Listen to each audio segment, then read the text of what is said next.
have received my first command at last, the U-105, a Type 9B U-boat. It is much different from the Type 7 boat I served on, and leagues superior to the dugout canoe from my training days. 22 torpedoes, costing 10,000 Reichsmarks apiece, have been loaded on board, along with enough food and supplies for about 2 months at sea. Patrols will be much longer than anything I have ever experienced, for we have a much greater range than any other U-boat types in the fleet. A flood of emotions came across me as I stepped onto the bridge and became clear that everything has led to this point. I am responsible for all 48 men aboard this boat, in an increasingly dangerous North Atlantic. The Tommies have been stepping up their game the past few months. Increased air patrols, heavily escorted convoys along with improvements to radar and ASDIC have taken their toll. 18 U-boats have been lost this year alone, not to mention the destruction of the Bismarck in late May. However, we remain mostly optimistic. We will seek out English ships, wherever we may find them, and break her power at sea.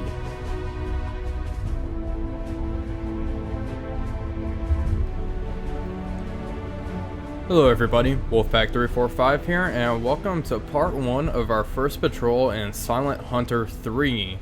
We are using the Grey Wolves expansion mod, and the rest of the mods will be in the description below, just in case any of you are curious, but it feels nice to be back in Silent Hunter 3 after our long Silent Hunter 4 playthrough. And as you can see, we are in a Type 9B U-boat, which is one of the larger U-boats, and I have to say, it's going to be quite a bit of fun. We already have a long patrol ahead of us. But let's go ahead and just take a quick look at the exterior of our boat. You can see it's very well modeled here. We have a 10.5 centimeter deck gun on the bow, and then just a light flat gun on the bridge, and then a 3.7 centimeter flat gun down there. It's not very effective. It reloads fairly slowly and everything, but it's better than nothing. So I suppose we'll mostly use that against smaller ships. Like, you know what? Well, why don't I just go ahead and show you while we're at it? We'll talk about the guns. I'll go ahead and fire it a couple of times, because it does reload fairly slowly, and it's not very good for anti-aircraft defense. So, see, look how long it takes to reload. Like 4 seconds. So, yeah, we're not going to be using this too much. And plus, aircraft are a U-boat's worst nightmare, and we're going to try to avoid that as much as possible. I'll talk about some of the mods later on, but we can go ahead and get our watch crew back on the bridge. And get everyone to bed, except this poor fella. Felix, you're just going to go in the electric engine room by yourself. Poor dude. That must be pretty sad. Anyway, we'll go ahead and take a look at our route, and I guess I should go over the time period and everything. It's currently November 13th, 1941. The war in the East is going fairly well, as we can see. Moscow and Leningrad have been besieged at this point. So Moscow right here, and Leningrad way up here.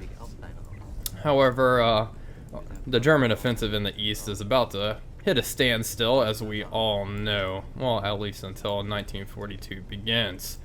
I meant to start this career in October to give us a few months before December, but it's currently November 13th, so the war situation for the Axis powers is about to change fairly drastically in December, in the very beginning of December, so as we all know, but I guess I'll keep some of the surprise alive for those of you who have never read a history book. We all know kind of what happens though, which is kind of why I wanted to be in a Type 9 at this time period, so we can participate in Operation Drumbeat and go attack the American Eastern Seaboard and go into the Caribbean and stuff. The possibilities are absolutely limitless, so it's going to be a lot of fun. But for today, our patrol grid is DT-79, which is way down here off the coast of Africa. Let's see, where is DT-79? I didn't even...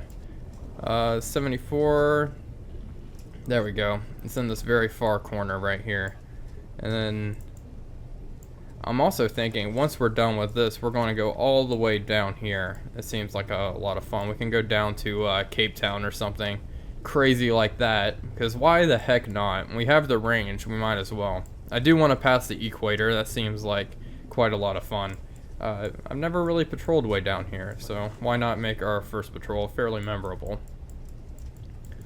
Alright, well, I suppose that is all. Let's go ahead and just take a look throughout the boat. We can go ahead and open our hatch here. Now, since this is a Type 9, the whole torpedo room and electric engine room are not modeled with the mods, so we just have really our command room with a whole bunch of foodstuffs, lots of oranges and bread, and these will deplete as our patrol goes on, which is pretty cool. It's tied with your fuel, so the less fuel you have, the less food is on board, which kind of makes sense. And we have various meats, sausages, and bananas hanging from the ceilings. And we go in here, more food. Here is our radio operator. Not radar operator just yet, but when we get that, he will double as a radar operator. That's our captain's bunk, and here we have the hydrophone room, and he is listening on the surface. He's not going to be hearing much, but I guess he can do whatever he wants. And that's really all that is modeled in this here boat.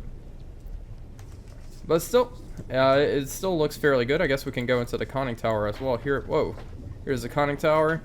We have the TDC, our attack periscope, right there. That's our attack scope.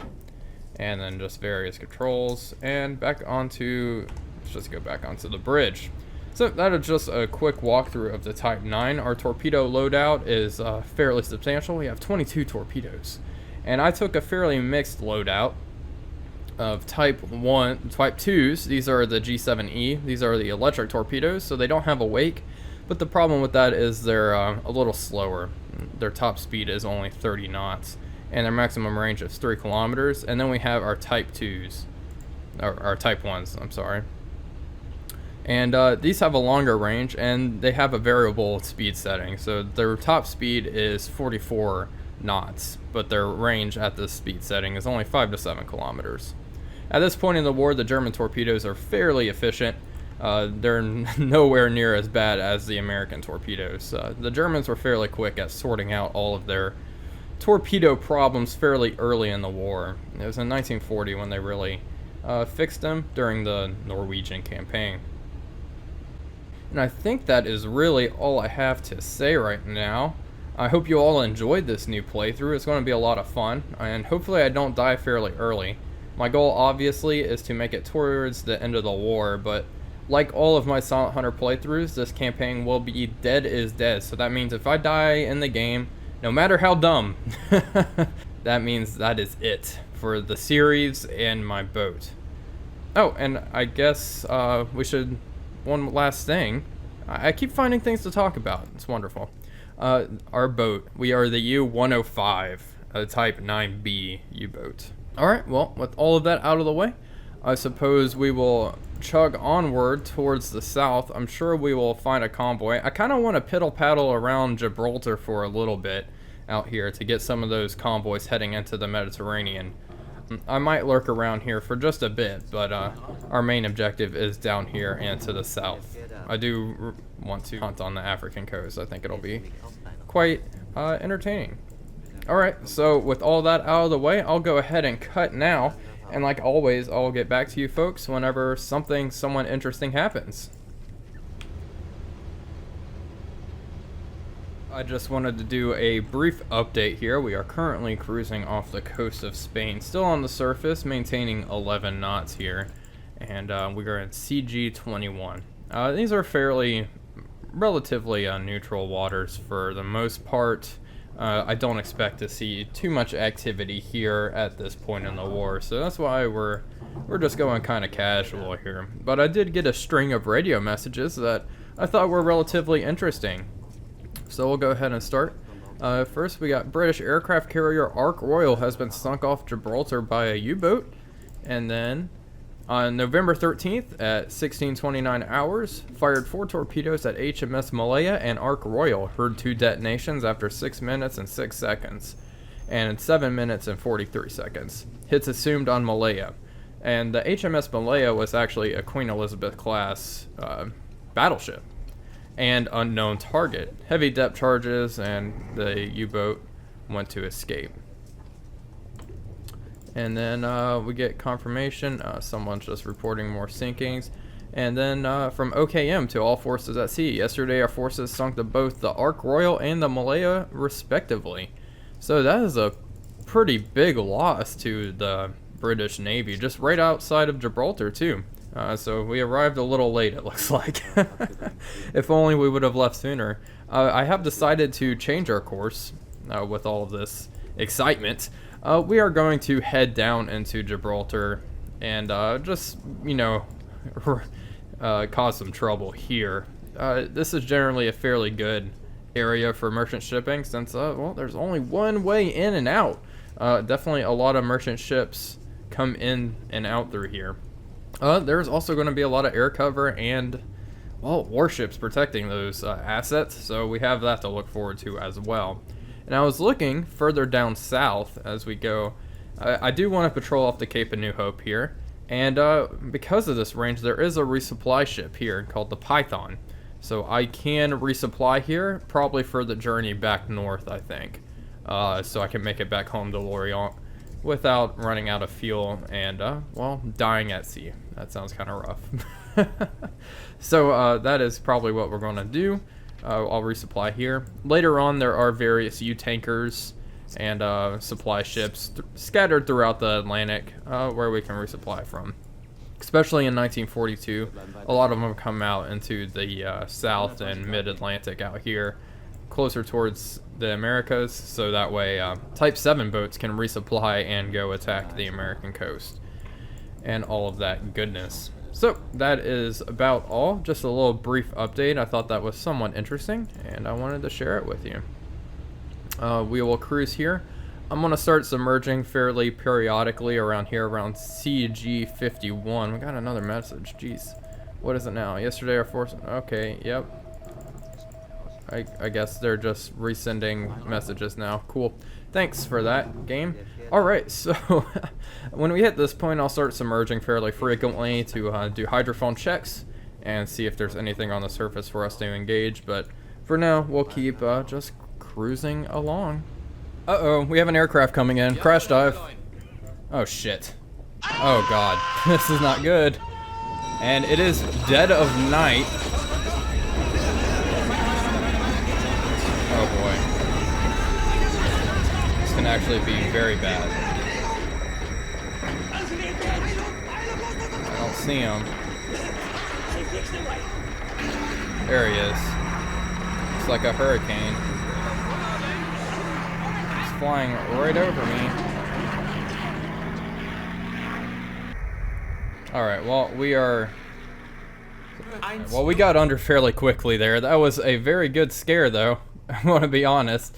We're just going to go all the way down and head slow. And we're going to stay down for a couple of hours, mostly because if he was a baddie, he's going to be, you know, asking for or sending escorts over here. So we want to be sure we avoid any Tommy destroyers wherever we can. So I'll stay under for a little bit, resurface, and close in on Gibraltar here. But that is our first contact of the patrol. Everything else has been, well, we haven't seen anything else besides here in port. And it looks like someone had an incident way out here in port. I did not cause that, however, believe it or not. Alright, we'll go ahead and surface now. Alright, and head 2/3. Alright, so everything's back to normal. That is one thing we do have to start worrying about is aircraft at night. Airplanes start homing in using radar, and they have a giant searchlight called the Lee light that'll just shine on the U-boat and illuminate it, so it's a fairly easy target to bomb. We have to worry about that. We're going to start seeing a lot of that onward.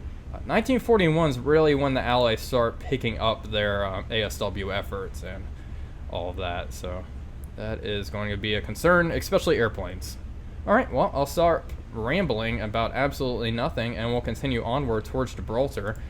Air cover is only going to get worse as we close in. This might be an absolutely terrible idea. I'd rather not get bombed to smithereens. I was really saving that for the second episode, so if I can avoid that for now, that would be great. Why, hello there. We just got a ship contact, not very long after I stopped the recording earlier. It's at 08 degrees. Well, I'm gonna be honest with you, Chief. I do not see anything out there. What are you seeing, my friend? Jawohl, Herr Kaloin. Let's get another 09. I legitimately see nothing. I'm leaning into my monitor now, trying to see. I really don't see anything. All right, well, I'm gonna take your word for it, Eagle Eyes, up there, and let's go ahead and. Oh, wrong way. Let's go ahead and turn towards it. If it's just a lone merchant ship, this will be a good time to get some gunnery exercise in. Jawohl, Herr Kaloin. Dead ahead. Okay, there he is. Yeah, it is a fairly small vessel, so I think we will be using our deck gun today. And hopefully he is not armed. He probably is, though, so that is something I am somewhat worried about as we close in here. Yep, definitely armed. I do see a gun on the stern. So we're going to go ahead and man the deck gun from this range. Let's go ahead and slow down to about 2 knots. Jawohl, Herr Kaloin. Derzeitige Fahrt 2 Knoten. And let's see. Jawohl, Herr Kaloin. What's his range? 43,000. Or 4,300. I'm sorry, man. I cannot read today. I need to not drink while I make these. All right.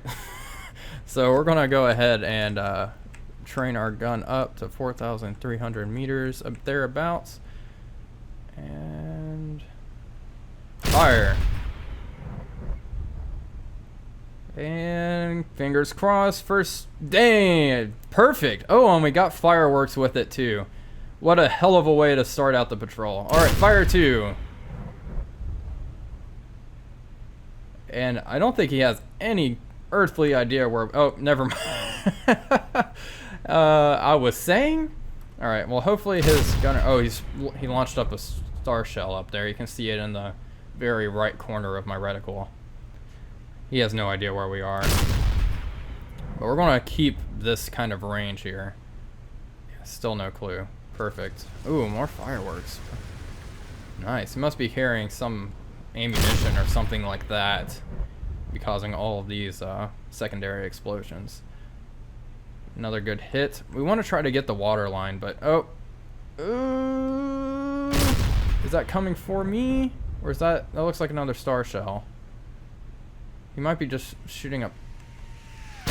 Okay, let's start moving. He found me. Oh god, that looks close. Yep, he definitely knows we're here. Well, hopefully he doesn't get a hit. And we're getting mostly hits here, so hopefully we can take him out rather quickly. Man, they are reloading that gun extremely quickly. I'm very surprised. Ooh, god, that was slightly terrifying. All right, got another good hit.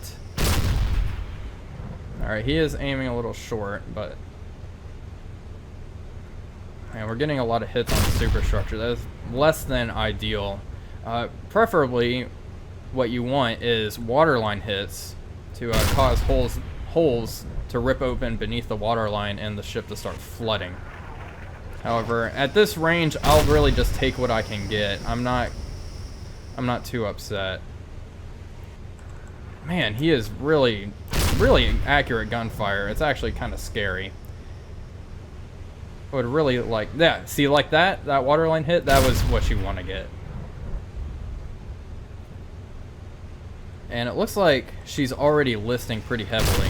She is engulfed in flames, but that gun crew is very determined to stop me. And it looks like they're turning to ram.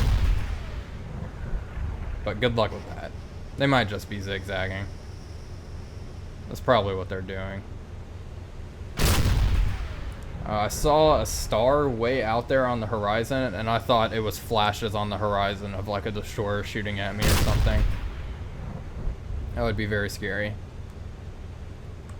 Alright, we're making quick work of this. Oof, that was close. That was very close.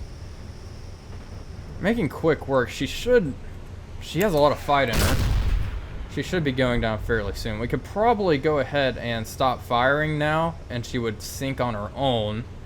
But I want to put her under ASAP and kind of just get the heck out of the area. Mostly because any aircraft or destroyers nearby, definitely know we're here now. There we go. She's going down. All right.